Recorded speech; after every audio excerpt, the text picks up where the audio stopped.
भक्तांनो, या चॅनलमध्ये तुमचं खूप खूप स्वागत आहे। श्री स्वामी समर्थ। आता मी तुम्हाला सांगणार आहे ज्यांच्यावर कर्ज झालेलं आहे त्यांचं कर्ज फिटण्यासाठी आणि त्यांना त्याच्यातून मार्ग मिळण्यासाठी असे काही उपाय तुम्हाला सांगणार आहे आणि सेवा सुद्धा सांगणार आहे, जी स्वामी समर्थ केंद्रानुसार सुद्धा आहे आणि शिव महापुराणकथेप्रमाणे सुद्धा आहे। पण कर्ज कशासाठी घेतलं जातं? मुलांचे एज्युकेशन साठी घेतलं जातं किंवा आपलं घर बांधण्यासाठी घेतलं, आजारासाठी घेतात किंवा आपल्याला काहीतरी कारणास्तव आपण कर्ज घेत असतो, बँकेतून किंवा पर्सनल लोन घेत असतो। पण हे कर्ज जेवढं आपण घेतो तेवढंच फेडायला सुद्धा तेवढंच अवघड असतं। म्हणून आपण याची टोपी त्याच्यावर, त्याची टोपी याच्यावर करता करता आपल्यावर कर्जाचा डोंगर होत असतो। मग त्यावेळेस आपल्याला काहीच सुचत नाही। तर असेच मी तुम्हाला 5 ते 6 उपाय सांगणार आहे, ते करून बघा, नक्कीच तुम्हाला अनुभव येईल। तुम्हाला 6 करता येतील तर 6च्या 6 करा, 1 केला याच्यातला तरी सुद्धा चालेल। पण जोपर्यंत आपलं कर्ज फिटत नाही तोपर्यंत आपल्याला हे उपाय करायचे आहे। बघा, कर्ज म्हटलं तर म्हणजे तुमचं जर डोक्यावरचं असेल तर खांद्यापर्यंत येईल आणि खांद्यापर्यंत असेल तर ते निस्तरेल, पण त्यासाठी तुम्हाला कष्ट सुद्धा करावं लागेल। आपण नुसतं मंत्र, स्तोत्र किंवा हे उपाय करून कर्ज फिटत नसतात, त्यासाठी आपल्याला या मंत्राची गरज पडते। त्यामुळे कष्ट सुद्धा करायचे आणि त्याचसोबत हे उपाय सुद्धा करायचे। नाही तर तुम्ही म्हणणार उपाय सांगितले म्हणून उपाय केल्यावरच तुमच्या घरात लक्ष्मी येईल, पण म्हणजे देव तुम्हाला साथ देईल, तुम्हाला बळ देईल की तुमची प्रगती व्हावी, तुमच्या घरात लक्ष्मी यावी। ज्यावेळेस तुम्ही कष्ट करणार, प्रयत्न करणार, त्यावेळेसच तुमच्या घरात लक्ष्मी येईल आणि लक्ष्मी आली म्हणजे तुमचं कर्ज फिटेल। आणि त्यासोबतच आपल्या देवांचा आशीर्वाद, आपल्या देवांचे जे उपाय आपण करतो ते तुमच्या सोबत राहतील। म्हणून कष्ट करायचे आणि मगच हे उपाय करायला घ्यायचे। आता दुसरं पहिलं तुम्हाला सांगते। पहिला जो उपाय आहे तो शिव महापुराण कथेमध्ये सांगितलेला आहे की आपल्यावर जर भरपूर प्रमाणात कर्ज झालेलं असेल तर कर्ज फिटण्यासाठी मसूरची डाळ असते बघा, मसूरची डाळ घ्यायची। ज्या वेळेस आपण श्रावण महिना असतो त्यावेळेस अशी मुठाने मसूरची डाळ अर्पण करतो, त्याचप्रमाणे म्हणजे मूठ भरून घ्यायची किंवा थोडीशी घेतली तरी सुद्धा चालेल। काय करायचं? मंदिरात जायचं, पाणी घ्यायचं। महादेवांच्या मंदिरात तुम्ही सोमवारी किंवा मंगळवारी हा उपाय करू शकतात। जर तुम्हाला रोज करणं शक्य असेल तर रोज सुद्धा केलं तरी सुद्धा काही हरकत नाही। तर काय करायचं? मंदिरात जायचं, पाणी न्यायचं, मसूरची डाळ न्यायची, महादेवांना पहिले अभिषेक करायचा पाण्याने, मग नंतर मसूरची डाळ अर्पण करायची। मसूरची डाळ ज्यावेळेस तुम्ही अर्पण करणार त्यावेळेस तुम्हाला मंत्र म्हणायचा आहे, ओम ऋणमुक्तेश्वराय नमः, ओम ऋणमुक्तेश्वराय नमः असा तुम्हाला मंत्र म्हणायचा आहे। हा मंत्र तुम्ही 108 वेळेस म्हणू शकतात किंवा तुम्ही 21 वेळेस सुद्धा म्हणू शकतात। बघा, महादेवांच्या याच्यावरती डाळ अर्पण केल्यानंतर परत पाणी टाकायचं आणि महादेवांना विनंती करायची की माझ्यावर एवढं ऋण झालेलं आहे, एवढं कर्ज झालेलं आहे, हे देवा माझं कर्ज फिटू दे, मी कष्ट करीन, प्रयत्न करीन, फक्त मला बळ दे, मला ताकद दे, शक्ती दे हे कर्ज फेडण्याची, असं देवाला विनंती करायची। आणि जी मसूरची डाळ आहे ती थोडी थोडी अर्पण करून आपल्याला ओम ऋणमुक्तेश्वर महादेवाचं नाव घेऊन हा जो एक उपाय आहे अतिशय प्रभावशाली आहे। करून बघा, अनुभव तुम्हाला आल्याशिवाय राहणार नाही आणि तुमचं डोक्यावरचं कर्ज खांद्यापर्यंत येईल आणि खांद्यावरचं कर्ज निस्तरेल। जोपर्यंत तुमचं ही कामना पूर्ण होत नाही तोपर्यंत करा, काहीच हरकत नाही। आता तुम्हाला दुसरा उपाय मी सांगणार आहे। दुसरा उपाय सुद्धा तेवढाच प्रभावशाली आहे, पण हे उपाय करताना आपल्याला स्वामी महाराजांना सुद्धा विनंती करायची आहे की स्वामी महाराजांचे 3 माळ जप करायचे आहे। नंतर म्हणजे 3 माळ किंवा 1 माळ जप करायची, महाराजांना सुद्धा विनंती करायची आणि मग हे कार्य करायला आपण सुरुवात करायची। जेव्हा पण तुम्ही हे कार्य करायला जाणार, उपाय करायला जाणार, ती ही सेवा सुद्धा आपल्याला करायची आहे। आता तुम्हाला अजून एक उपाय सांगणार आहे, तो 40 दिवसापर्यंत करायचा आहे। आता तो जो पुढचा उपाय आहे तो म्हणजे बघा, 5 गुलाबाची फुलं घ्यायची।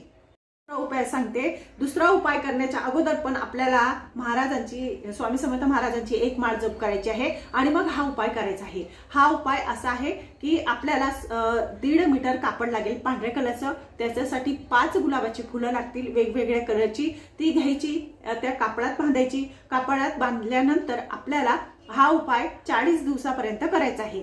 कापडमध्ये जे गुलाब आपण बांधतो पांढऱ्या कलरच्या कापडमध्ये 1.5 मीटर घेतलेलं, तर त्या गाठ मारता मारता आपल्याला गायत्री मंत्र म्हणायचा आहे। गायत्री मंत्र तुम्हाला 21 वेळेस म्हणायचा आहे आणि ज्या वेळेस 21 वेळेस म्हटल्यानंतर जे वाहतं पाणी असेल, नदी असेल, पाण्याचं ठिकाण असेल किंवा नदी असं तलाव वगैरे असेल, त्या ठिकाणी जायचं आणि त्या ठिकाणी गेल्यानंतर ती फुलं आहेत त्या ठिकाणी टाकून द्यायची। अशा पद्धतीने हा उपाय तुम्हाला रोज 40 दिवसापर्यंत करायचा आहे। याच्याने सुद्धा खूप प्रमाणात आपल्याला अनुभव येतो आणि कर्ज फिटायला सुरुवात होते, प्रयत्नांना यश मिळतं आणि आपले जे आपण प्रयत्न करत असतो, आपण कष्ट करत असतो, त्याला साथ मिळत असते. तर हा उपाय सुद्धा करून बघा, खूप प्रभावशाली आहे. पण हा उपाय तुम्हाला 40 दिवसापर्यंत करायचा आहे. रोज तुम्हाला 5 फुलं घ्यायची, 1.5 मीटर कापड घ्यायचं. 1.5 मीटर कापड घेतल्यानंतर गायत्री मंत्र 21 वेळेस म्हणायचा आणि नंतर 21 वेळेस म्हणून झाल्यानंतर ते पाणी म्हणजे जे फुलं आहे ते वाहत्या पाण्यात आपल्याला टाकायचे आहे. हा उपाय तुम्हाला 40 दिवसापर्यंत करायचाच आहे.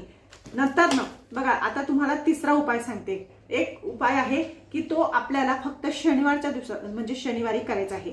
शनिवारी कसा करावा? दर शनिवारी करायचा. जोपर्यंत तुमचं कर्ज फिटत नाही तोपर्यंत. आता हा तिसरा उपाय आहे, हा सुद्धा तेवढाच प्रभावशाली आहे.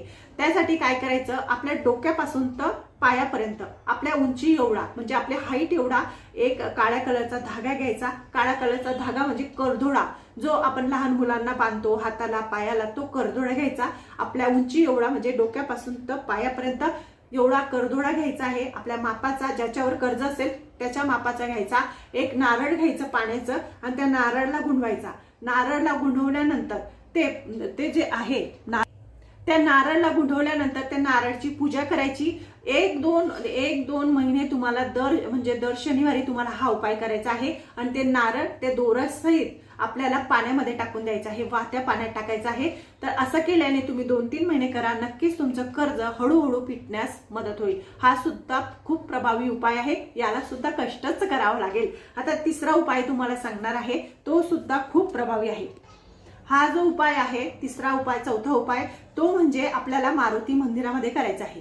काय करायचं? शनिवारच्या दिवशी मारुती मंदिरात जायचं आणि जोपर्यंत तुमचं कर्ज फिटत नाही तोपर्यंत मारुतीच्या मंदिरात म्हणजे दर शनिवारच्या दिवशी जायचं आहे आणि नारळ घ्यायचा आहे. नारळ घेतल्यानंतर सेंदूर आणि चमेलीचं तेल एकत्र करायचं, त्याला मिक्स करायचं आणि ते मिक्स झालेलं जे तेल असतं म्हणजे चमेलीचं तेल आणि सेंदूर ते एकत्र मिक्स करून जे नारळ आपण घेतलेलं असतं पाण्याचं, त्या नारळवर तुम्हाला स्वस्तिक काढायचं आहे. स्वस्तिक काढून झाल्यानंतर ते नारळ तुम्हाला हनुमंत भगवानांच्या मंदिरात चरणाजवळ अर्पण करायचं आहे. त्याच ठिकाणी ते नारळ ठेवून द्यायचं आहे.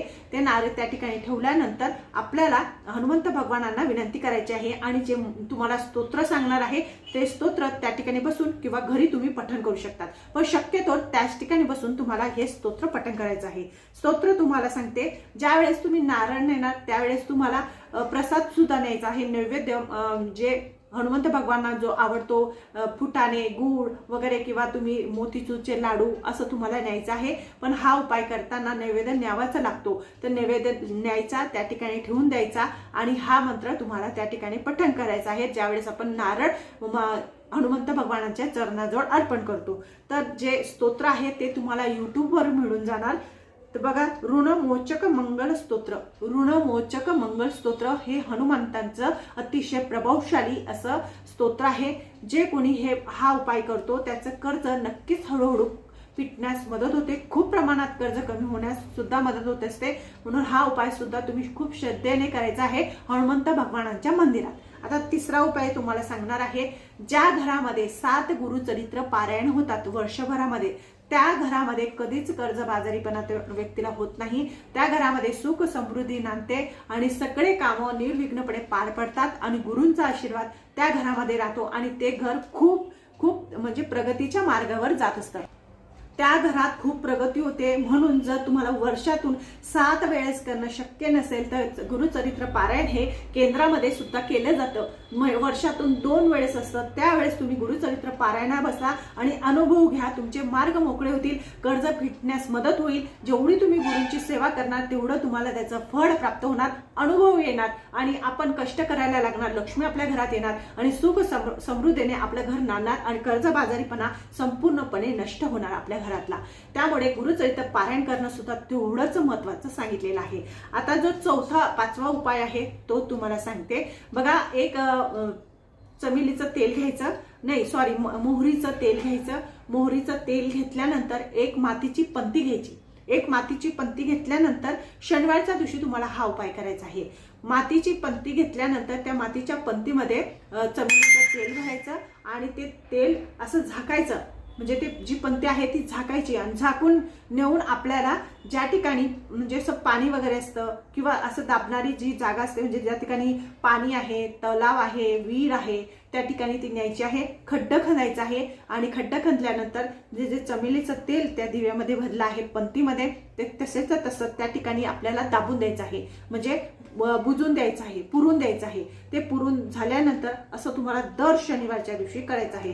याच्याने सुद्धा भरपूर प्रमाणात आपलं कर्ज फिटायला सुरुवात होते. फक्त हा जो उपाय करणार तो शनिवारी करावा आणि तो उपाय ज्यावेळेस आपण ती पुरलेली पंती असते तर मागे वळून बघायचं नाही, डायरेक्टली घरी यायचं, मागे वळून बघू नका. तर हा उपाय सुद्धा तुम्ही करून बघू शकतात. हा सुद्धा तेवढाच प्रभावशाली उपाय आहे. तर केल्यानंतरच तुम्हाला ह्या सगळ्या गोष्टींचा अनुभव येईल, पण त्यासोबत आपल्याला भरपूर प्रमाणात कष्ट सुद्धा करायचं आहे. आता दुसरा उपाय तुम्हाला सांगते 6वा, की बघा आपण ज्या वेळेस भरपूर प्रमाणात कर्ज झालेलं असतं तर शिव महापुराण कथेमध्ये हा उपाय सांगितलेला आहे. काजळ असते, काजळची डब्बी घ्यायची. ज्या माणसावर भरपूर प्रमाणात कर्ज असतं त्याच्या अंगावरून ती 7 वेळेस संपूर्ण भरलेली काजळची डबी उतरवायची आणि एखाद्या ठिकाणी म्हणजे ज्या ठिकाणी आता जसं तुम्हाला सांगितलं मोकळी जागा वगैरे आहे किंवा मंदिराचं जागा वगैरे आहे त्या ठिकाणी जायचं आणि त्या ठिकाणी ती काजळची डब्बी बुजून टाकायची. तुमच्यावर किती का कर्ज असेल ना, हे कर्ज तुमचं फिटतं, फक्त आपल्या श्रद्धा पाहिजे. कारण की हे जे उपाय असतात शिव महापुराण कथेमध्ये सांगितलेले आहे त्याच पद्धतीने मी तुम्हाला सांगितलेले आहे. करून बघा, केल्यावरच याचा अनुभव येईल. पण त्यासोबत आपल्याला कष्ट सुद्धा करायचं आहे, प्रयत्न सुद्धा करायचा आहे. जेवढे तुम्ही प्रयत्न आणि कष्ट करणार तेवढं हे कर्ज लवकर फिटणार. लक्ष्मी तुमच्या घरामध्ये येणार आणि तुमच्या प्रयत्नांना साथ मिळणार. तुमची नशिबाची साथ तुमच्या सोबत राहणार. म्हणून मी तुम्हाला जे उपाय सांगितले त्यासोबत आपल्याला तेवढे कष्ट सुद्धा करायचे आहे. माझं चॅनल आवडत असेल तुम्हाला तर लाईक करा, सबस्क्राईब करा. सी स्वामी समर्थ.